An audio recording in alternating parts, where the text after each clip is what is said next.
In order to find the landmark to do the SMR ball on the hip flexor, you want to take your one hand and find the top of the hip. So palpate, find where the curve of the bone sticks out a little bit. And then you want to find the second landmark, which is the belly button. And you'll see that there's about a 45-degree angle between those 2 points. You're going to put the ball at the halfway point between those 2 hands on that diagonal.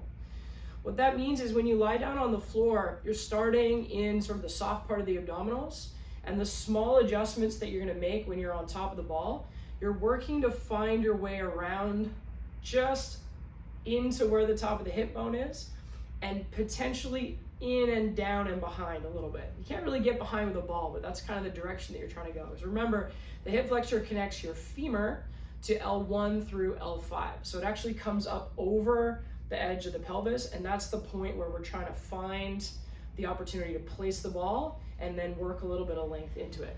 As always with your foam rolling and self-myofascial release techniques, breathing is going to be a really, really important concept, but even more so in this one, because as you inhale, exhale, you're expanding the tissues immediately in the area that you're working on.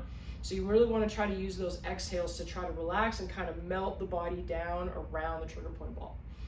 If you feel any sharp pain, if you have any concerns about internal issues, if it doesn't feel good, for sure don't do this one. But if you're willing to be patient, take some time in general and sort of gradually work your way into some of the depth, this can be a really great feeling release, especially if you feel like you're really tight in that area.